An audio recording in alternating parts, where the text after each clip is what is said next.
बिस्मिल्लाहिर्रहमानिर्रहीम। अस्सलाम वालेकुम। AQ ग्लोबल चैनल की तेज़ तरीन, मुस्तनिद तरीन और ताज़ा तरीन खबरों के साथ हाजिर खिदमत।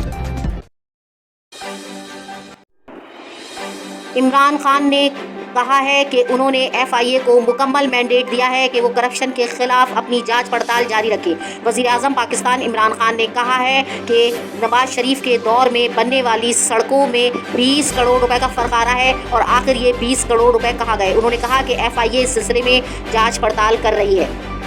फवाद चौधरी ने कहा है कि शहबाज शरीफ अपनी तवील तरीन प्रेस कॉन्फ्रेंस में मुस्तकिल झूठ बोलते रहे। उन्होंने कहा कि शहबाज शरीफ जैसा झूठा इंसान उन्होंने आज तक नहीं देखा और अपनी हालिया प्रेस कॉन्फ्रेंस में भी वो मुस्तकिल झूठ ही बोलते रहे हैं। फवाद चौधरी ने मजीद कहा कि शौकत तरीन को सेनेटर बनाए जाने पर गौर किया जा रहा है। अमरीकी सेनेट में पाकिस्तान के खिलाफ तहकीकात का बिल पेश किया गया है। दरअसल अमरीकी सेनेट में मौजूद अरकान ने बज़ाहिर ये बिल उन लोगों के खिलाफ पेश किया है जिन्होंने तालिबान की हर तरह से हर सिलसिले में मदद की।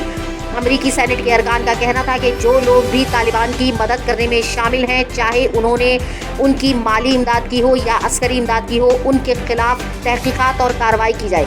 इस सिलसिले में पाकिस्तान का नाम लिया जा रहा है क्योंकि बैनुल-अक़वामी तौर पर यह समझा जाता है कि पाकिस्तान ने माजी में तालिबान की मदद की है। चुनांचा अमरीकी सेनेट में भी ये बिल पास करवाने का मतलब इतना ही है कि पाकिस्तान के खिलाफ तहकीकात शुरू की जाए कि उसने कब, कहाँ और कैसे तालिबान की मदद की।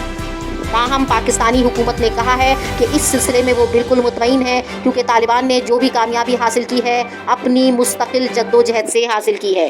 पाकिस्तानी हुकूमत ने कहा है कि अमेरिका अफगानिस्तान में नाकाम हो गया है और अपनी शिकस्त तस्लीम करने के बजाय वो दूसरों पर इल्ज़ामात रख रहा है। पाकिस्तान क्रिकेट बोर्ड के चीफ एग्जीक्यूटिव वसीम खान ने इस्तीफ़ा दे दिया है और ताज़ा तरीन इत्तलात के मुताबिक उनके इस्तीफ़े को मंजूर भी कर लिया गया है। 33 साल पहले सितंबर में कराची में कत्ल होने वाले मारूफ दानिश्वर, रूहानी, माहिर शायर और अदीब रईस अमरूवी, जिनके कॉलम जंग अखबार में लाखों लोग नहायत ज़ौक़ व शौक़ से पढ़ा करते थे, साथ ही रोज़ाना जंग अखबार में उनका एक कित्ता लाजमी तौर पर शाया किया जाता था। उनकी वफ़ात या कत्ल को 33 बरस मुकम्मल हो गए हैं। सितंबर में 33 बरस कबल उनको कत्ल कर दिया गया था। बाद में कुछ लोग सामने आए थे जिन्होंने कत्ल का एतराफ़ किया था, लेकिन सबूत ना होने की वजह से इन लोगों को बाद में रिहा कर दिया गया था।